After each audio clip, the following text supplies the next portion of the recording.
নমস্কাৰ আসাম হিষ্ট্ৰীৰ এটা গুৰুত্বপূৰ্ণ লেকচাৰলৈ আপোনালোক সকলোকে স্বাগতম জনাইছো আজিৰ ক্লাছটোত আমি ব্ৰিটিছৰ অসম সংলগ্ন তথা ডেভিড স্কট বা গভৰ্নেন্স অফ ডেভিড স্কট লগতে মিলছ ৰিপৰ্ট এই আটাইখিনি ইম্পৰ্টেণ্ট টপিক আমি আজি আলোচনা কৰিব গৈ আছো তাতে আমি যদি সময় হৈ গৈ districts in Brahmaputra valley okay anti British uprising এই গোটেইখিনি আজি আলোচনা কৰিম ঠিক আছে সো এটা ভেৰি ভেৰি ইম্পৰ্টেণ্ট ভিডিঅ' বা লেকচাৰ সকলো এক্সামৰ পইণ্ট অফ ভিউৰ পৰা ঠিক আছে সো আজি আৰম্ভ কৰিছো আমি কি চাম বুলি ক'লো আসাম হিষ্ট্ৰীৰ আসাম হিষ্ট্ৰী ঠিক আছে আসাম হিষ্ট্ৰী ওকে এইটো বাৰু অকণমান ডাঙৰকৈ যাওক তাৰ পৰা সৰুকৈ ল'ব লাগিব Assam history okay so Assam history আমাৰ সকলোকে লাগিব কাৰণ আসাম টেটৰ যিসকলে এতিয়া এক্সাম দিব তেওঁলোককো দৰকাৰ হ'ব হয়নে সো হিষ্ট্ৰী আমাক এতিয়া লাগিব টেটৰ কাৰণে কি কাৰণে লাগিব টেটত আমাৰ কি আছে আসাম হিষ্ট্ৰীৰ ওপৰত আমাৰ কি আছে চেপ্টাৰ আছে হয়নে আমাৰ চেপ্টাৰ আছে আসাম হিষ্ট্ৰীৰ ওপৰত আসাম হিষ্ট্ৰী আমি এইটোতো চাব লাগিব আৰু লগতে এই ক্লাছটো ইম্পৰ্টেণ্ট হ'ব আপোনালোকৰ RRB sorry not RRB APSC ADRE 3 ঠিক আছে সো গোটেইখিনি পইণ্ট অফ ভিউ বা আপকামিং যিখিনি এক্সাম আছে আমাৰ সেই গোটেইখিনি এক্সামৰ কাৰণে যিসকলে প্ৰিপাৰেশ্যন কৰি আছে সকলোৱে এই ক্লাছটো সম্পূৰ্ণকৈ চাওক আৰম্ভ কৰিছো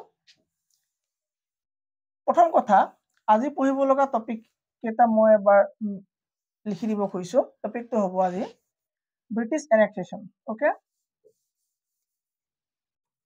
annexation of Assam annexation of Assam অসমক ব্ৰিটিছে যেতিয়া দখল কৰিছিলে ঠিক আছে annexation of Assam by British East India Company by BEC ঠিক আছে সো ব্ৰিটিছৰ দ্বাৰা অসম অধিগ্ৰহণ বা দখল তুমি এইটো দখল লিখিব পাৰা বা অধিগ্ৰহণ লিখিব পাৰা বা মানে ব্ৰিটিছৰ এম্পায়াৰত সম্প্ৰসাৰণ কৰাৰ ক্ষেত্ৰত অসমক লগ লগোৱা ঠিক আছে সো এইটো আমাৰ আজি মেইন টপিক হিচাপে লৈছো আমি এইটো হেডিং হিচাপে লৈছো আৰু ইয়াৰ আন্ডাৰত আমি চাব লগা বস্তুকেইটা হ'ল যে ফৰ্মেশ্যন অফ ব্ৰিটিছ গভৰ্ণমেণ্ট ঠিক আছে সো অসমত কি হৈছিলে ফৰ্মেশ্যন কৰিছিলে যে ব্ৰিটিছ গভৰ্ণমেণ্টে কেনেকৈ আহি পেলাই অসমত ফৰ্ম কৰিছিলে হয়নে the formation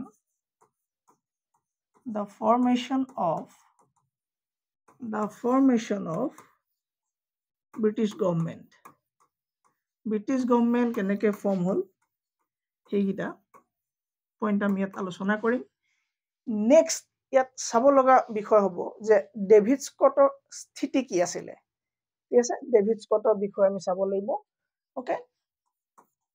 governance of David Scott ঠিক আছে লগতে আমি চাব লাগিব ইয়াত মিলৰ যিটো প্ৰতিবেদন আছিলে মিলছ ৰিপৰ্ট আৰু আমি চাম ইয়াত আপৰাইজিং মানে গম পাইছেনে মই অসমীয়াটো দিম বাৰু আপৰাইজিংছ ঠিক আছে সো আপৰাইজিংছ মানে কি তোমাৰ মানে ব্ৰিটিছৰ এগেইনষ্টত বা তুমি লিখিব পাৰা এণ্টি ব্ৰিটিছ আপৰাইজিং যদি তুমি অলপ ধুনীয়াকৈ লিখিম বুলি ভাবা এক্সামত এণ্টি ব্ৰিটিছ আপৰাইজিং বুলিও আমি লিখিব পৰা যাব ইয়াত ঠিক আছে তাৰমানে যিবিলাক আমাৰ ফুলাগুৰিত হেবা কৃষক বিদ্ৰোহ যিবিলাক হৈছিলে হয়নে সো সেই গোটেই ৰিভলিউশ্যনখিনি মই সোমোৱাই দিছো যাতে মই দীঘলীয়াকৈ যাতে ঢেৰ পইণ্ট লিখিব লগা নহয় সো 4টা পইণ্টত লিখি পেলাই মই লৈছো আজি এই ক্লাছটো আমি এইটোৰ ওপৰত আমি ডিছকাশ্যন কৰিম ঠিক আছে সো চাউণ্ড ঠিকে আছে যদি এবাৰ ইয়েছ লিখি দিব চাউণ্ড ঠিকে আছে নে হেল্ল' চাউণ্ড ঠিকে আছে ওকে নো প্ৰব্লেম ঠিক আছে সো এতিয়া আমি চাব লাগে আমাৰ ইন্ট্ৰডাকশন ঠিক আছে আমি ইন্ট্ৰডাকশন তাৰমানে আমি গোটেইটো বস্তুটো ভাগ কৰি লৈছো এই টপিক এটা লৈছো ঠিক আছে টপিকটো আমি ভাগ কৰি কৰি আমি আলোচনা কৰিব গৈছো এতিয়া কথা হল কিদৰে ব্ৰিটিছ আমাৰ অসমলৈ আহিছিলে ঠিক আছে সো প্ৰথম কথা আমি চাব লাগিব এতিয়া ইন্ট্ৰডাকশন পাৰ্টটো কি পাৰ্টটো ইন্ট্ৰডাকশন পাৰ্টটো তাৰমানে আমি গম পাব লাগিব যে এই এনেক্সেশন কেনেকে হল ইয়াত যে লিখা হল এই এনেক্সেশন বুলি এই এনেক্সেশন কেনেকে হ'বলৈ পালে মানে অসমলৈ ব্ৰিটিছ কিয় আহিবলৈ পালে কেনেকে আহিবলৈ পালে সকলোখিনি আমি জানো যদিও এই ধৰণে হয়তো আমি নাজানিবও পাৰো বা এই ধৰণে আমি ডিটেইলকে ডিসকাস নাই কৰা হ'ব পাৰে ঠিক আছে সো আমি এবাৰ চাই লৈছো ঠিক আছে সো এনেক্সেশন কিয় হল বা কেতিয়া হল বা কেনেকে হল ঠিক আছে এই এনেক্সেশন হোৱাৰ আৰৰ কাহিনী ভাগ এই ধৰণৰ যে ইয়াত কি হল তোমাৰ ইয়াৰ আৰম্ভণি কেতিয়াবা হল যদি আমি চাবলৈ যাওঁ ইয়াৰ আৰম্ভণি হল যেতিয়া তোমাৰ এংলো বাৰ্মিজ ৱাৰ হৈছিলে মানে আমাৰ বৰ্মাৰ লগত বা বাৰ্মাৰ লগত যিখন যুদ্ধ হৈছিলে প্ৰথমখন যুদ্ধ সেই তেতিয়াৰ পৰা আৰম্ভ বুলি ক'ব পাৰা ঠিক আছে সো তুমি এনেকে লিখিব পাৰা যদি তুমি মেইনছৰ কাৰণে লিখা বা তুমি টেট বা যিকোনো এক্সামৰ কাৰণে তুমি একো লিখিব দৰকাৰ নাই তুমি ভালকে শুনা মোৰ কথাখিনি বস হৈ যাব annexation of British okay annexation of British began with the first Anglo-Burmese war in 1824 ঠিক আছে সো কি হ'ব 1824 ফার্স্ট Anglo-Burmese war যে হৈছিলে আমি এইবিলাকত সোমাম চিন্তা কৰিব নালাগে প্ৰতিখন বাৰ্মিজ ৱাৰত আমি সোমাই যাম Anglo-Burmese war ঠিক আছে এই Anglo-Burmese war যিখন 1824 পৰা আৰম্ভ হ'ল প্ৰথমখন ঠিক আছে সো তেতিয়াৰ পৰাই কি হ'ল তোমাৰ ব্ৰিটিছৰ কি হ'ল আৰম্ভণি হোৱা বুলি ক'ব পৰা যায় ব্ৰিটিছ পজিশন বা ব্ৰিটিছৰ আগমনি বুলি ধৰিব পৰা যায় ঠিক আছে বা এই এনেক্সেশনটো বুলি ধৰিব পৰা যায় আমি 1838 ৰ ফালে যাম ঠিক আছে 1838 ৰ ফালে যাম কিন্তু এই তাৰ পৰা বিগিনিংটো আৰম্ভ মানে তেতিয়াৰ পৰা কি হৈছে তোমাৰ বিগিনিং হৈ গৈছে ঠিক আছে okay so prior to the advent of the British East India Company in Assam অসমলৈ ব্ৰিটিছসকলৰ আগমনি সময়ত বা আগমনি হোৱাৰ আগত বা ব্ৰিটিছে এনেক্স কৰাৰ আগত বা সংলগ্ন কৰাৰ আগত তুমি কিবা এটা টাৰ্ম লিখিব পাৰা অসমত এটা গুৰুত্বপূৰ্ণ কিংডম অৰ্থাৎ কিংডম মানে কি বুলি কোৱা হ'ব এটা পৰিয়ালে তোমাক কি কৰিছিলে শাসন কৰিছিলে প্ৰায় 600 বছৰ শাসন কৰিছিলে ঠিক আছে সো কি হ'ব প্ৰায় 600 বছৰ শাসন কৰিছিলে কোনে আৰু গম পাইছো আমি সকলে আহোম সকলে হয়নে সো আহোম কি হল তোমাৰ তেওঁলোকে 6th century okay 6th century লৈকে তেওঁলোকে কৰিলে আহোমত অসমত ৰাজত্ব কৰি আছিলে সো এটো কেতিয়াৰ কথা যেতিয়ালৈকে কি অহা নাছিলে অসমলৈ ব্ৰিটিছ অহা নাছিলে তাৰ আগৰ কথাখিনি মই কৈ আছো ঠিক আছে ওকে নেক্সট তোমাৰ কেতিয়া হল গম পোৱা নে এই আহোম সকলৰ নিজৰ মাজতে খোৱা কামোৰা লাগিবলৈ আৰম্ভ কৰিলে লাহে লাহে ঠিক আছে সো তাৰ পৰা তেওঁলোকৰ নিজৰ মাজতে ইন্টাৰনেল ডিসপিউট হ'বলৈ আৰম্ভ কৰিলে তেওঁলোকৰ নিজৰ পৰিয়ালৰ মাজতে হ'বলৈ ধৰিলে ৰজা মহাৰজা তেওঁলোকৰ ডাঙৰীয়া সকলৰ মাজতে কি হ'ল তোমাৰ ইন্টাৰনেল ডিকেইং প্ৰসেস আৰম্ভ হ'বলৈ ধৰিলে সো এইবিলাকৰটো সুবিধা সকলোৱে লবই মই যেতিয়া ইলেক্ট্ৰিচিটি পঢ়াইছিলো মই কৈছিলো হয়নে কাৰেন্ট আৰু তোমাৰ ৰেজিস্ট্যান্সৰ মাজত যেতিয়া কি হয় যুদ্ধ এখন হয় তেতিয়া তৃতীয় জনৰ সদায় কি হয় লাভ হয় হয়নে সো এটো যোৱাকালি ক্লাছ আছিল চাগে ইয়েস সো কি হয় সেইকাৰণে ইমানটা পাহৰি যোৱা নাই চাগে যিসকলে চাইছে ঠিক আছে সো তেওঁলোকৰ নিজৰ মাজতে যেতিয়া খোৱা কামৰা হল ডিক্লাইন হ'বলৈ ধৰিলে কি আহোমৰ পাৱাৰ ঠিক আছে আহোমৰ শক্তি ডিক্লাইন হ'বলৈ ধৰিলে তেওঁলোকৰ নিজৰ মাজতে খেলিমেলি হল ঠিক আছে সো ডিক্লাইনৰ সুযোগ লবলৈ ললে কোনে বেলেগে লবলৈ ললে ঠিক আছে ওকে সো এটা প্ৰথম কথা হল এই তোমাৰ ব্ৰিটিছৰ আগমনি বা ব্ৰিটিছ পজিশন বা ব্ৰিটিছ এনেক্সেশন এইকেইটা কথাৰ বা মানে ব্ৰিটিছৰ অসমক যেটো সংলগ্ন কৰা তেওঁলোকৰ টেৰিটৰীৰ লগত এইটো আৰম্ভণি হোৱাৰ বা মানে লগ লাগিবলৈ পোৱা সুবিধাৰ মূল কাৰণ বা প্ৰথম কাৰণ বুলি তুমি যদি লোৱা মই বা বুলি কেবাটাও কওঁ যাতে খেলিমেলি নহয় গোটেইকেইটা বস্তু একেই তাৰ মানে ঠিক আছে সো কি হ'ব তোমাৰ প্ৰথমটো কাৰণ হৈ গ'ল তোমাৰ লং মোৱামৰীয়া কি হ'ব ৰেবেলিয়ন মোৱামৰীয়া বিদ্ৰোহ হয়নে মোৱামৰীয়া বিদ্ৰোহ ওকে এইটো হৈ গ'ল তোমাৰ এক নম্বৰ কাৰণ মোৱামৰীয়া কি হ'ব বিদ্ৰোহ এতিয়া আমি বাকিবোৰ অলপ বাদ দিব লাগিব এই বাকি টপিকবোৰ বাদ দিব লাগিব কাৰণ মই কৈছো যে এটা হেডিং হে লম আৰু হেডিঙত থকা সাব টপিক বিলাকটো আমি ডিসকাশন কৰিব লাগিব নকৰিলে নহব হয়নে সো এতিয়া আমি এই এংলো বাৰ্মিজ ওয়াৰটো আমি এটা এটো আমি পাছত চাম ঠিক আছে আৰু এতিয়া আমাৰ আহিলে ব্ৰিটিছ পজেশন হেতু আমাৰ মেইন টপিক লৈ পেলাই আমি হুমাই পেলাই পালো যে কাৰণ হিচাপে পালো কি মুয়ামৰিয়া ৰিবেলিয়ন ঠিক আছে সো এটা কথা হল যে ব্ৰিটিছ আহিবৰ কাৰণে এই মুয়ামৰিয়া ৰিবেলিয়ন কিয় জগৰীয়া হয়নে সো তাৰ কাৰণে আমি এতিয়া এইটো বিষয় পঢ়িব লাগিব সো এইটো বিষয় পঢ়ি আকৌ আমি ঘূৰি আহিম ঠিক আছে সো এতিয়া আমি প্ৰথমে আমি আহোমৰ ফালে অলপ হুমাই লওঁ সো আহোমৰ ফালে হুমাই এই মুয়ামৰিয়া ৰিবেলিয়ন কিয় হল বা কি কথা এই গোটেইখিনি ডিসকাশন কৰি পেলাই আমি আকৌ ঘূৰি যাম কলে ব্ৰিটিছ পজিশনৰ গোটেই কথাখিনিলে ডেভিড স্কটৰ ফাললৈ আমি ঘূৰি যাম ঠিক আছে হল ওকে সো কি হ'ব এতিয়া আমি কথা হম মুয়ামৰিয়া ৰিবেলিয়নত ওকে এতিয়া ইছটো এনেকুৱা ধৰণৰ এই মুয়ামৰিয়া ৰিবেলিয়নে কি কৰিলে মুয়ামৰিয়া বিদ্ৰোহ ঠিক আছে এই মুয়ামৰিয়া বিদ্ৰোহ কি হল তোমাৰ আহোমৰ এগেইনষ্টত তেওঁলোকে বিদ্ৰোহ ঘোষণা কৰিলে কাৰ এগেইনষ্টত আহোমৰ এগেইনষ্ট অফ কি আহোম ঠিক আছে সো তেওঁলোকে আহোমৰ এগেইনষ্টত কি কৰিলে বিদ্ৰোহ ঘোষণা কৰি দিলে মুয়ামৰিয়া সকলে আচ্ছা স্যাৰ বাৰে বাৰে কৈ আছে আপুনি Moamoria who were the Moamorias okay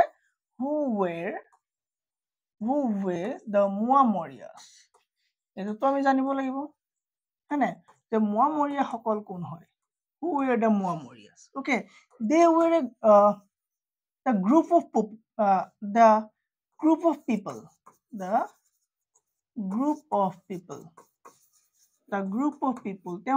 তেওঁলোক এটা এক বিশিষ্ট গ্ৰুপৰ তেওঁলোক মানুহ হয় যি who follow কৰে কাক জানানে মায়ামৰা সত্ৰ যি ফলো কৰে কাক মায়ামৰা সত্ৰক ফলো কৰে তাৰমানে মায়ামৰা সত্ৰত সত্ৰাধিকাৰ থাকিব ঠিক আছে সেই সত্ৰাধিকাৰৰ যিবিলাক আদেশ হ'ব তেওঁলোকে ফলো কৰিব আৰু তেওঁলোক কি বুলি কোৱা হ'ব মুয়ামৰিয়া বুলি কোৱা হ'ব ঠিক আছে ওকে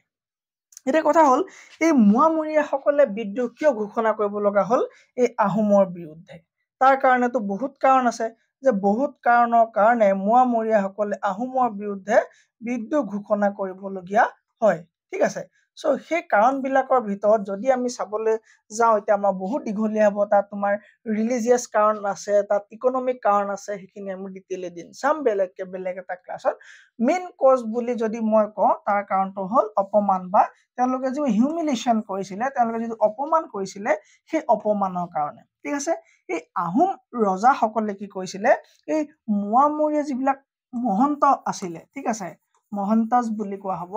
যিসকল মহন্তজ বা গোসাই যিসকল তোমাৰ গোসাই আছিলে এই সকলে অপমান কৰিছিলে ঠিক আছে এই হল অপমান কৰিছিলে আৰু তেওঁলোকক কি কোৱা যায় যে এই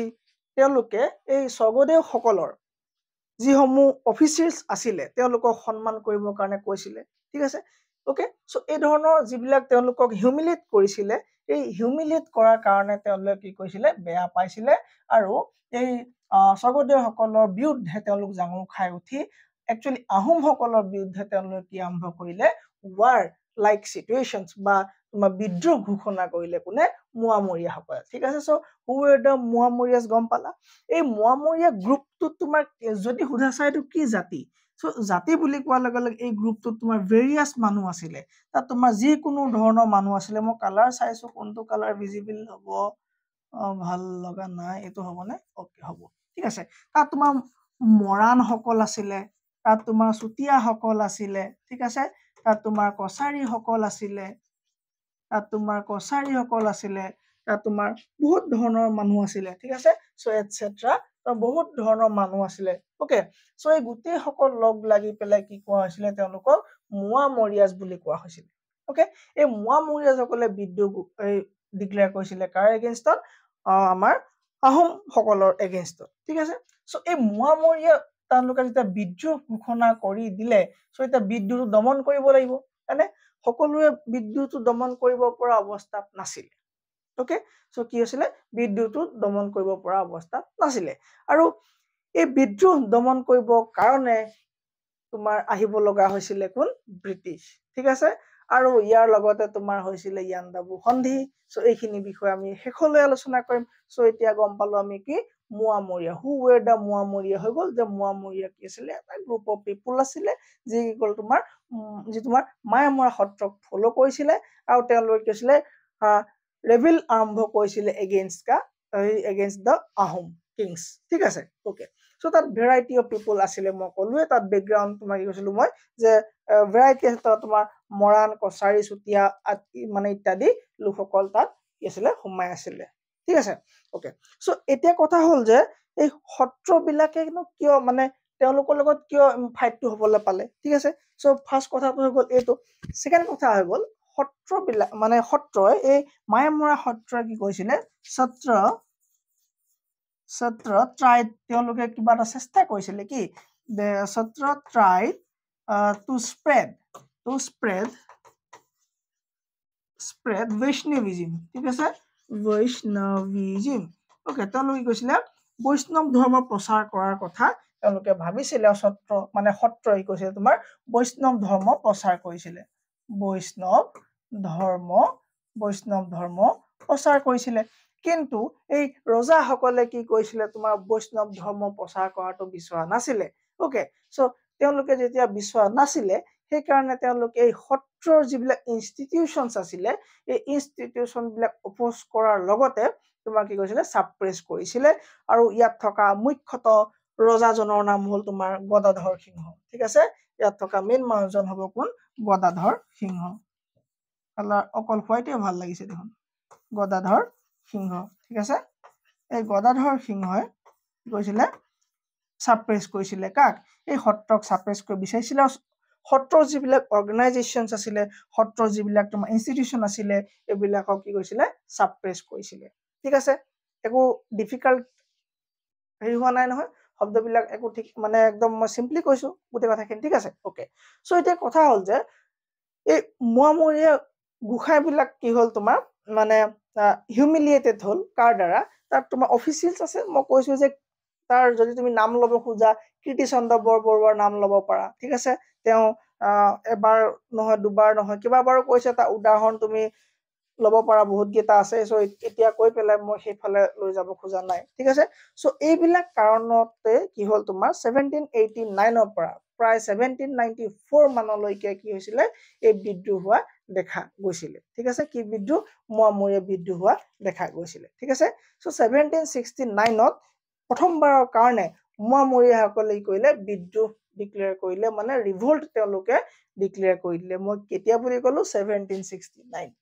ঠিক আছে 1769 দে declared বা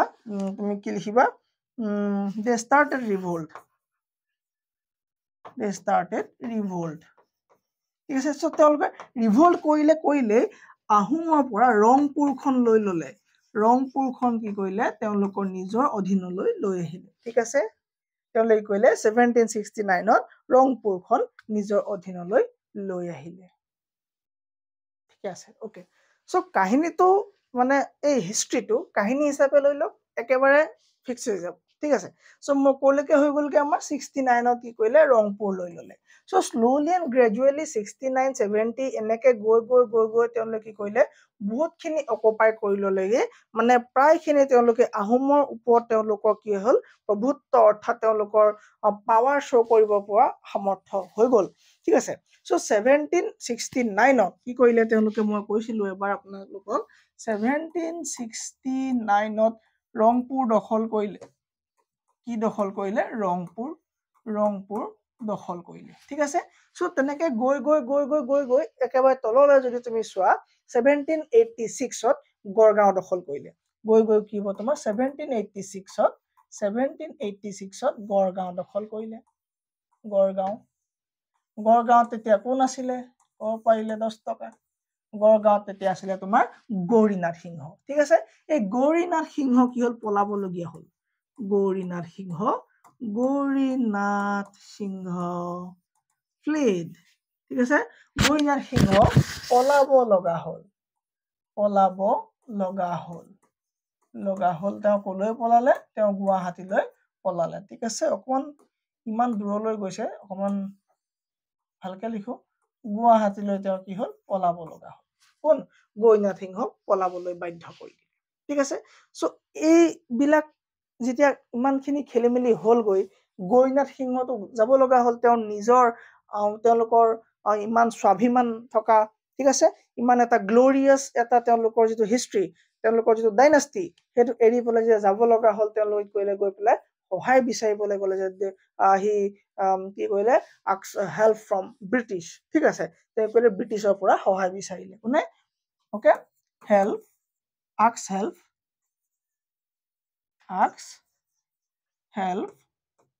ফ্ৰম তাৰ পৰা বিচাৰিলে ব্ৰিটিছৰ পৰা সহায় বিচাৰিবলৈ গ'ল ঠিক আছে তেওঁ কৈলে ব্ৰিটিছৰ পৰা সহায় বিচাৰিবলৈ গ'ল ঠিক আছে ওকে সো কৰ্ণৱালিছ আছিলে সেই সময় তেওঁলোকে ক'লে যে আচ্ছা ঠিক আছে আমি তাক পঠাইছো কেপ্টেইন ৱেলছক পঠাইছো কেপ্টেইন ৱেলছে যাব গৈ আপোনালোকৰ ইণ্টাৰনেল যিটো প্ৰব্লেম হৈছে এটা সাধাৰণ প্ৰব্লেম ঠিক কৰি দিবগৈ ঠিক আছে সো ৱেলছ আহি পাই তোমাক কি কৰিলে 1794 কি কৰিলে এই বিদ্যুৎ দমন কৰিলে কেপ্টেইন ৱেলছ 1794 কি কৰিলে কেপ্টেইন ৱেলছ আহি পেলাই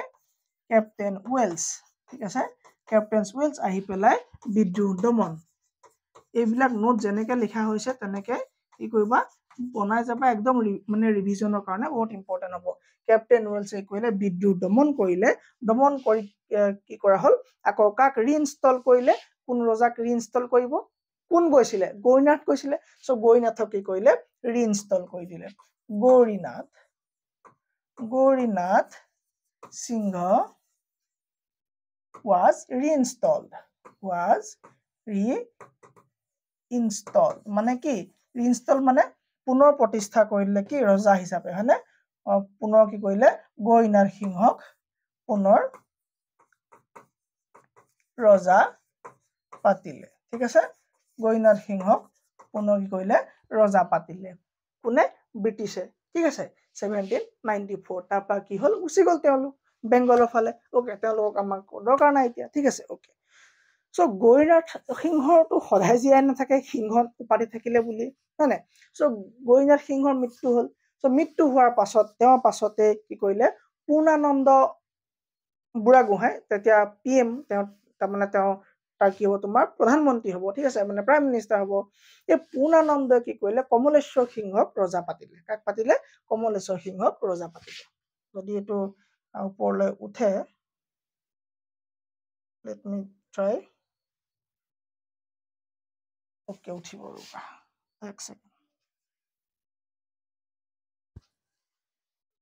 ঠিক আছে তো কি কৰিলে কমলেশ্বৰ সিংহক ৰজা পাতিব কোনে পাতিব পূৰ্ণানন্দ বুঢ়াগোহাঁই ঠিক আছে সো কি হ'ল 1794 গৌৰী সিংহ আহিলে আহি গ'ল একো নাই কালাৰ কোনটো আচ্ছা ভিজিবল নহ'ব অকমান যদি চেঞ্জ কৰিবলৈ পাওঁ মই একানে কি কৰো কালাৰ সদায় মই স্ক্ৰীনখন গ্ৰীণ লওঁ গ্ৰীণ ল'লে কি হয় কালাৰখিনি স্পষ্টকে যিকোনো কালাৰ হৈ যায় কালাৰ বেছিকে চিনিও নাপাওঁ ওকে সো কি হ'ব তোমাৰ গৌৰীনাথ সিংহটো সদায় নাথাকে ঢুকালে ঠিক আছে তাৰপৰা কি কৰিলে তোমাৰ পূৰ্ণানন্দ কোন হয় তোমাৰ পূৰ্ণানন্দ বুঢ়াগোহাঁই কি হয় তোমাৰ কি হয় প্ৰাইম মিনিষ্টাৰ হয় ঠিক আছে প্ৰাইম মিনিষ্টাৰ তিনিজন ৰজাৰ সময় তেওঁ পাইছে তিনিজন ৰজাৰ তেওঁ কি কৈছে তিনিজন ৰজাৰ ৰাজত্ব কালত তেওঁ আছিলে ঠিক আছে প্ৰাইম মিনিষ্টাৰ আছিলে যি কি কৰিলে তোমাৰ কমলেশ্বৰ সিংহক ৰজা পাতিলে কাক পাতিলে কমলেশ্বৰ সিংহক ৰজা পাতিলে ঠিক আছে ৰজা পাতিলে ডান পাতিলে পূৰ্ণানন্দ বুঢ়াগোহাঁই কাক পাতিলে কমলেশ্বৰ সিংহ কাৰ আগত মানে কাৰ পাছত গৌৰীনাথ সিংহৰ পাছত ঠিক আছে ওকে সো সেই সময়তে তোমাৰ আকৌ কামৰূপত দপদপনি আহি গ'ল কামৰূপক ইণ্ডিপেণ্ডেন্স কৰি ল'লে নিজেই দুজন ভাই ককাই আছিলে নামটো ভাই ককাই নহয় মানে দুজন ভাই ককাই আছিলে নামটো হ'ল তোমাৰ হৰদত্ত আৰু বীৰদত্ত হৰদত্ত আৰু এজন হৈ গ'ল তোমাৰ বীৰদত্ত এই দুজনে কি কৰিলে তোমাৰ কি কৰিলে গম পোৱা নে তেওঁলোকে কৈলে যে কামৰূপত আছিলে তেওঁলোক কামৰূপক ইণ্ডিপেণ্ডেণ্ট ডিক্লেয়াৰ কৰিলে আৰু তেওঁলোকে নিজৰ মাজতে কি কৰিলে যুদ্ধ কৰি হাই হুলস্থুল কৰি পেলাই কি কৰিলে কামৰূপত তেওঁলোকে বিদ্ৰোহ আৰম্ভ কৰি দিলে আৰু তেওঁলোকৰ বিদ্ৰোহটোৰ নাম হৈ গ'ল দন্দুৱা দ্ৰোহ ঠিক আছে সো দন্দুৱা দ্ৰোহটো কাৰ বিদ্ৰোহ হৈ গ'ল দন্দুৱা দ্ৰোহটো এটা বিদ্ৰোহ এটা ৰিভল্ট হয় যেটো বিদ্ৰোহ ষ্টাৰ্ট কৰিছিলে হৰদত্ত আৰু বীৰদত্তই ক'ত কৰিছিলে হৰদত্ত আৰু বীৰদত্তই ক'ত কৰিছিলে তেওঁলোকে এইটো আৰম্ভ কৰিছিলে ক'ত জানে কামৰূপত তেওঁ কৈছিলে তেওঁলোকে এই বিদ্ৰোহ আৰম্ভ কৰিলে ঠিক আছে সো কমলেশ্বৰ সিংহ এতিয়া কি হল সকলো ফালৰ পৰা মানে তেওঁৰ হৈছেহে ৰজা ঠিক আছে তেওঁ যেনে তেনে কি কৰিলে যৎপৰ নাস্তি চেষ্টা কৰি পেলাই তেওঁ সকলো বিলাক কৰি পেলাই যিমান পাৰি তেওঁ কি কৰিলে সহায় কৰিলে পূৰ্ণানন্দক লগত ললে ঠিক আছে এই বিদ্ৰোহ দমন কৰিলে ঠিক আছে কি কৰিলে এই বিদ্ৰোহ তেওঁলোকে কৰিলে দমন কৰিলে মেইনলি এই বিদ্ৰোহ দমন কৰা মানুহজনৰ ভিতৰত তোমাৰ কোন হ'ব পূৰ্ণানন্দ বুঢ়াগোহাঁই ঠিক আছে তেওঁ কি কৰিলে সাপ্ৰেছ কৰি দিয়াত সম্ভৱ মানে সক্ষম হল ঠিক আছে ওকে সো এতিয়া কথা হল তাৰ পাছৰ ৰজা কাৰণ কমলেশ্বৰ সিংহটো একে মানে একে তেওঁলোক জীয়াই নাথাকে সদায় ওকে তাৰ পাছত তোমাৰ আহিলে কোন আহিলে চন্দ্ৰকান্ত সিংহ ঠিক আছে কোন আহিল চন্দ্ৰকান্ত সিংহ এই চন্দ্ৰকান্ত সিংহৰ দিন বৰ এটা ভাল দিন বুলি কোৱা নাযায় এটা বেয়া দিন বুলি কোৱা যায় ঠিক আছে চন্দ্ৰকান্ত সিংহৰ সময় বৰ এটা ভাল বুলি কোৱা নাযায় বেয়া বুলি কোৱা যায় কিয় বাৰু ক'ব পাৰিবনে চন্দ্ৰকান্ত সিংহ কিয় কাৰণ তেওঁৰ দিনতে মান আহিছিলে কি আহিছিলে মান আহিছিলে ওকে মান আহিছিলে তেওঁৰ দিনতে এই মান কি এই মানে হ'ব তোমাৰ এই বাৰ্মিজ যে আমি যে প্ৰথমে যে চাইছো আমাৰ টপিকটোৰ যে ব্ৰিটিছ এনেক্সেশ্যনৰ মেইন কাৰণৰ ভিতৰত আমি যে লৈছিলো এটা ওপৰত টপিক হেড টপিক মানে এংলো বাৰ্মিজ ৱাৰ 1826 এই বাৰ্মিজ মানে তোমাৰ কি হ'ল মান বুলি কোৱা হৈছিলে যেতিয়া যিখিনি তোমাৰ বাৰ্মিজ আছিলে এই বাৰ্মিজকে আমি মান বুলি কম ইংলিছত ঠিক আছে সো এই মান সকল আহিছিলে কেতিয়া সেই সময়তে কোনটো সময়ত স্যাৰ এই চন্দ্ৰকান্ত সিংহৰ সময়তে সেইকাৰণে তেওঁ কাৰ্যকাল বা তেওঁ যিটো সময় আছে তেওঁ যিটো পিৰিয়ড আছিলে সেই পিৰিয়ডটো ইমান এটা ভাল পিৰিয়ড হিচাপে মানে ধৰা নহয় ক'ত অসমৰ ইতিহাসত বা আহোমৰ ইতিহাসত ঠিক আছে এইখিনিলৈকে আৰু একো ডাউট নাই ওকে মই মানে চাৰ্জটোৰ কাৰণে চাই থাকো ঠিক আছে সো চন্দ্ৰকান্ত সিংহৰ সময়ত কি হ'ল তোমাৰ মান অহাৰ কাৰণে এই সময়টো বৰ এটা ভাল বুলি ধৰা নহয় ঠিক আছে ওকে এতিয়া আমি চাব লাগিব আমি ফাৰ্ষ্টতে আমি সিকুৱেন্সটো একদম মনত ৰাখিব লাগিব নহলে আমি পাহৰি যাম ঠিক আছে সো চন্দ্ৰকান্ত সিংহ যেতিয়া আছিলে সেই সময়ত তোমাৰ পূৰ্ণানন্দ বুঢ়াগোহাঁই কি আছিলে প্ৰধানমন্ত্ৰী আছিলে মই কৈছিলো মানে যে কি ভাবিলো যে পূৰ্ণানন্দ বুঢ়াগোহাঁই প্ৰধানমন্ত্ৰী পূৰ্ণানন্দ বুঢ়াগোহাঁই ঠিক আছে এই পূৰ্ণানন্দ বুঢ়াগোহাঁই কোন আছিলে তেতিয়া প্ৰধানমন্ত্ৰী আছিল এই প্ৰধানমন্ত্ৰী সেই সময়ত বহুত বেছি শক্তি ঠিক আছে বহুত পাৱাৰ যিটো এতিয়া পাৱাৰ আৰু সেইজনৰহে বেছি দপদপনি আছিলে ঠিক আছে তেওঁ কি আছিলে দপদপনি আছিলে তেওঁ অলপ পাৱাৰ আছিলে ঠিক আছে এই পাৱাৰ আকৌ সহ্য হোৱা নাছিলে সেই সময় গুৱাহাটীত থকা গভৰ্ণৰজনৰ নাম হ'ল বদন ঠিক আছে সেই গুৱাহাটী গভৰ্ণৰৰ নাম কি আছিলে বদন চন্দ্ৰ বৰফুকন ঠিক আছে এই বদন চন্দ্ৰ যেতিয়া কি কৈছিলো মই গুৱাহাটীত আছিলে তেওঁ কৈছিলে তেওঁ গভৰ্ণৰ আছিলে ঠিক আছে গুৱাহাটীৰ গভৰ্ণৰ আছে তেওঁ লগতে যিটো আৰ্মি হয় এই আহোমৰ সেই আৰ্মিৰ চিফো আছিলে ঠিক আছে সো তেওঁ কি হয় সেই সময়ত মেইনলি তেওঁ গভৰ্ণৰ আছিলে তেওঁ বৰ এটা ভাল পোৱা নাছিলে যিটো তোমাৰ পূৰ্ণানন্দ পাৱাৰটো যিটো তোমাৰ ইমান ধুনীয়াকে উঠি আহিছে সেই পাৱাৰটো দেখি পেলাই এই অকমান জ্বলে কোন এই বদন অলপ জ্বলে ঠিক আছে মেইন মানুহটো ইয়ে হয় ঠিক আছে এই কি হয় জ্বলে সৰি তাৰ পাৱাৰ দেখি পেলাই পূৰ্ণানন্দ বুঢ়াগোহাঁই পাৱাৰ দেখি পেলাই কি হয় বদন জ্বলে আৰু বৰ এটা ভাল নাপায় ঠিক আছে সো এতিয়া কি কৰিলে তেওঁ ভাবিলে যে মইতো এতিয়া বেয়া হ'ব লাগিব মইতো তাক মাৰিব লাগিব বা যুদ্ধ কৰিব লাগিব তাৰ এগেইনষ্টত যাব লাগিব তাৰ কাৰণে মই কি চল খেলা যাওঁ চল খেলিবৰ কাৰণে তেওঁ প্ৰথমে মিত্ৰতা কৰিলে প্ৰথমে কি কৰিলে তেওঁ প্ৰথমে কৰিলে ফ্ৰেণ্ডশ্বিপ কৰিলে কাৰ লগত ফ্ৰেণ্ডশ্বিপ কৰিলে বদন চন্দ্ৰই পূৰ্ণানন্দ বুঢ়াগোহাঁইৰ লগত ফ্ৰেণ্ডশ্বিপ কৰিলে। ফ্ৰেণ্ডশ্বিপ কেনেকৈ কৰিলে? ফ্ৰেণ্ডশ্বিপ কৰিলে তোমাৰ, আৰু সেই সময়ত ফ্ৰেণ্ডশ্বিপ বিলাক প্ৰায় বিয়াৰ মাজেৰে হৈছিলে, ঠিক আছে। চ' সেয়াই কৰিলে, কি কৰিলে, বদনে বিয়াৰ থৰে আৰম্ভ কৰিলে, ঠিক আছে। মাৰ্ডাৰ কৰিব, তাৰ পাছত ষড়যন্ত্ৰ কৰিব, ঠিক আছে। চ' কি হ'ল তোমাৰ বিয়া দিবলৈ আৰম্ভ কৰিলে। তেওঁ জীয়াৰীৰ নাম আছিলে পিজৌ গাভৰু, ঠিক আছে, পিজৌ গাভৰু, ঠিক আছে। তেওঁৰ ডটাৰ কি আছিলে? পিজৌ গাভৰু। অকে, এই পিজৌ গাভৰু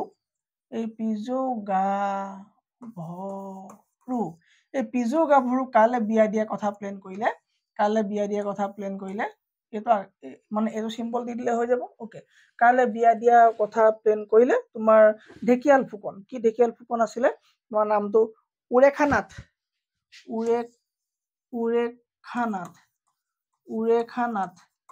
ঢেকিয়াল ফুকন।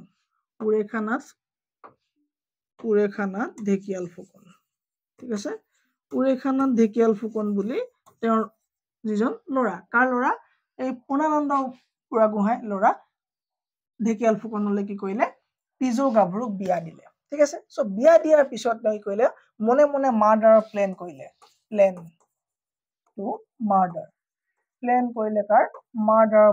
কৰিলে, ঠিক আছে। আৰু মাৰ্ডাৰ প্লেন কৰি পেলাই মাৰ্ডাৰ কৰাৰ দায়িত্বটো দিছিলে আকৌ চাত্ৰাম বোলা এজনক। চাত্ৰাম বোলা এজনক কি কৰিছিলে? এই দায়িত্বটো দিলে। কোনে? বদন চন্দ্ৰই। কিয়? কাক মাৰিবলে? পূৰ্ণানন্দক মাৰিবলে, ঠিক আছে। দুইজন একেটা ডাইনাষ্টিৰে হয়, একেটা ডাইনাষ্টিৰ মানুহ। এওঁ আছিলে কি? তেওঁ গভৰ্ণৰ আছিলে, আৰু তেওঁ আছিলে প্ৰাইম মিনিষ্টাৰ। সেই সময়ত তেওঁ গোটেইখিনি কাম কাজ কি কৰিছিলে? চোৱা চিতা কৰিছিলে, ঠিক আছে। চ' যেতিয়া ষড়যন্ত্ৰ চলিলে, এইবিলাক কেনেকে মাৰ্ডাৰ কৰিব, গোটেইখিনি কথাখিনি আৰম্ভ হৈ গ'ল। প্ৰথমে কি কৰিলে? তোমাৰ ফ্ৰেণ্ডশ্বিপ কৰিলে, তাৰ পৰা কি কৰিলে? তোমাৰ এই কামটো কৰিলে, ঠিক আছে। চ' কনস্পিৰেচি যেতিয়া ষ্টাৰ্ট হৈ গ'ল, লাহে লাহে ষ্টাৰ্ট হৈ গ'ল, গম পাই গ'ল কথাটো যে আচ্ছা এনেকে মাৰিবলৈ লৈছে, ঠিক আছে। আৰু প্ৰভোগ কৰি দিলে। এই বদন চন্দ্ৰই তেওঁ মানুহবিলাকক প্ৰভোগ কৰিলে, ক'লে যে এনেকে মাৰিব লাগে। কাক? পূৰ্ণানন্দ বুঢ়াগোহাঁইক মাৰিব লাগে। এই গোটেই কথাখিনি গম পাই গ'ল, ঠিক আছে। চ' গোটেই কথাখিনি গম পালে কোনে? চ' পূৰ্ণানন্দ বুঢ়াগোহাঁইয়ে গম পালে। চ' গম পাই পেলাই ঘৰতটো কথা পাতি আছে, ঠিক আছে, যে আমি এনেকে ধৰিম। কাক? বদনক ধৰিম, বদনক মাৰিম, ঠিক আছে। চ' এই কেনেকে ধৰিম, কি কথা, গোটেই কথাখিনি পাতি থাকোতে জীয়েকটো আছে তাতে, হয়নে? জীয়েক কোন? পিজৌ গাভৰু। এই পিজৌ গাভৰুৱেটো শুনি আছে গোটেই কথাখিনি। আচ্ছা, দেউতাক এনেকে ধৰিব, এনেকে মাৰিব, অকে। চ' লগে লগে পিজৌ গাভৰুৱে কি কৰিলে? খবৰটো পঠাই দিলে। কালে? বাপেকলে পঠাই দিলে খবৰ। চ' বাপেকলে খবৰ পঠোৱাৰ লগে লগে বাপেক পলাই দিলে। বাপেক কোন? বদন পলাই দিলে। বদন ভাগ গয়া। ভাগ গয়া ইংলিছত লিখে কেনেকে? ভাগ গয়া, ঠিক আছে। বদন ভাগ গয়া, ঠিক আছে। ক'ত গ'ল? বদন পলাই গ'ল। অকে, এই বদনক ধৰিবৰ কাৰণে কি কৰিলে? তোমাৰ বদনক ধৰিবৰ কাৰণে কি কৰিলে? তেওঁলোকে বহুত মানুহ পঠালে, সৈন্য সামন্ত পঠালে। কিন্তু বদনক এবাৰ ধৰা হৈছিলে যদিও এজন লোকেল পুলিচৰ দ্বাৰা, মানে লোকেল এজন চলজাৰ, কি বুলি কয় তেওঁলোকৰ, বাদ দিয়া। তেওঁ মানে এবাৰ বদনক ধৰিছিলে যদিও এবাৰ, তাৰপৰা কি হ'ল? তোমাৰ বদন পলাবলৈ সক্ষম হ'ল। পলাই পেলাই গৈ পেলাই একদম পাই গ'লগে তোমাৰ কলকাতাত গৈ পেলাই তোমাৰ ব্ৰিটিছক সহায় বিচাৰিলে। ক'লেগে ব্ৰিটিছক যে এনেকুৱা হৈছে, মোক সহায় কৰিব লাগে, গৈ পেলাই আপুনি অসমলৈ যাব লাগে। অকে, চ' ব্ৰিটিছে ডাইৰেক্টলি কৈ দিলে যে আমি আপোনালোকৰ ইণ্টাৰনেল কথাত কেতিয়াও নাযাওঁ। মই আগতেও যেতিয়া ইষ্ট ইণ্ডিয়া কোম্পানী পঢ়াই আছিলো, ব্ৰিটিছৰ ইণ্ডিয়াত কেনেকে আহিলে, ব্ৰিটিছ কি হৈছিলে, ক'ত তোমাৰ কি কৰিছিলে, গোটেইখিনি পঢ়াইছিলো। মই কৈছিলো ব্ৰিটিছৰ উদ্দেশ্য ভাৰতখনক মানে শাসন কৰা নাছিলে। তেওঁলোকৰ শাসনত পইচা বেছি খৰচহে হৈছিলে। ব্ৰিটিছৰ উদ্দেশ্য আছিলে বিজনেছ কৰা, ট্ৰেড কৰা, ভাৰতৰ গোটেই যিবিলাক কেঁচা সামগ্ৰী দামী সেইবিলাক লৈ যোৱা, নি পেলাই ইণ্টাৰনেশ্যনেল মাৰ্কেটত বিক্ৰী কৰা, তেওঁলোকে সেইবিলাকক বেলেগ প্ৰডাক্ট বনোৱা। চ' সেইটোৱে আছিলে তেওঁলোকৰ উদ্দেশ্য। ঠিক তেনেকে অসমতো তেওঁলোকে সোমোৱাৰ ইচ্ছা প্ৰকাশ নকৰিলে। কাৰণ চোৱা, ফাৰ্ষ্টতেতো আহিছিলে ন, মোৱামৰীয়া ৰিবেলিয়ন কি কৰিবৰ কাৰণে, ছাপ্ৰেছ কৰিবৰ কাৰণে ছাপ্ৰেছ কৰিলে, কৰি পেলাই আকৌ গুচি গৈছিলে, হয়নে? চ' 1838 মানে সম্পূৰ্ণকে হেৰি হ'বগে। অকে, চ' কি হ'ল? যেতিয়া তোমাৰ বদন গ'ল, কলকাতাত তাত কি কৰিলে তোমাৰ বৰ এটা ভাল ফল নিদিলে ডাইৰেক্টলি ব্ৰিটিছে ক'লে ডাইৰেক্টলি ইংলিছ সকলে ক'লে যে আমি নহ'ব আৰু আমি তোমালোকৰ ইণ্টাৰনেল কথাত কেতিয়াও মাত নামাতো ঠিক আছে চ' তেতিয়া কি কৰিলে পদনে লগ পাই গ'ল এজন বাৰ্মা অৰ্থাৎ ম্যানমাৰৰ এই মানে এতিয়াৰ যিটো তোমাৰ কি বুলি কোৱা হয় ম্যানমাৰ বুলি কোৱা হয় তেতিয়া বাৰ্মা বুলি কোৱা হয় ঠিক আছে চ' বাৰ্মাৰ এজন ৰজা বাৰ্মাৰ ৰজাজনৰ নাম আছিলে সেই সময়ত বডৌপায়া কি আছিলে নাম বডৌপায়া এই বডৌপায়াৰ কি পালে এজন এনভয় মানে বডৌপায়াৰ এজন তোমাৰ কি বুলি কোৱা হয় ৰিপ্ৰেজেণ্টেটিভ এজন ৰিপ্ৰেজেণ্টেটিভ এই কলকাতা যাওঁতে এই বডৌপায়া বাৰ্মিজ কিং ঠিক আছে বাৰ্মিজ কিং এই বডৌপায়া এজন ৰিপ্ৰেজেণ্টেটিভক লগ পালে চ' লগ পাই তেওঁ কথাখিনি ক'লে যে মোক কেনেবাকে তোমালোকৰ ৰজা বডৌপায়াই সহায় কৰিব নেকি বোলে কৰিব পাৰে আপুনি এটা কাম কৰক চিধা মোৰ লগত ম্যানমাৰ বোলক অৰ্থাৎ বাৰ্মালৈ বলক বাৰ্মালৈ লৈ গৈ পেলাই কি কৰিলে তোমাৰ বডৌপায়াক লগ লগাই দিলে ঠিক আছে চ' বডৌপায়াক লগ লগোৱাৰ পাছত বডৌপায়াৰ সৈতে কি হ'ল কি নাই প্ৰথমবাৰৰ বাবে প্ৰথমখন যুদ্ধ 1817 চনত কেনেকে হ'ল ঠিক আছে এই গোটেই কথাখিনি আমি নেক্সট ক্লাছত আলোচনা কৰিম ওকে চ' এইখিনিলৈকে কাৰো একো ডাউট থাকিব নালাগে মোৰ মতে যদিহে ডাউট থাকে কমেণ্ট ছেকশ্যন অপেন থাকিব তাত ক'ব যে কোনটো পইণ্টত আপোনাৰ ডাউট আছে বা আৰু কোনটো টপিক আপোনাক লাগে মোক ক'ব আৰু মানে আসাম টেটৰ কাৰণে আসাম টেটৰ কোৰ্চটো আপোনালোকে সকলোৱে জানেই ঠিক আছে এই আসাম টেটৰ মাত্ৰ 699 আপোনাৰ বিদ্যা কোচিং কিতাপৰ এপটো ডাউনলোড কৰি সকলোবিলাক পাব উইথ পেডাগজি অসমীয়া ইংৰাজী PDF নোটছ গোটেইখিনি পাব অকল পেডাগজিয়ে নহয় অল সাবজেক্ট মানে অল টপিকস তাত কভাৰ থাকিব ঠিক আছে থেংক ইউ ভেৰি মাচ জয় অসম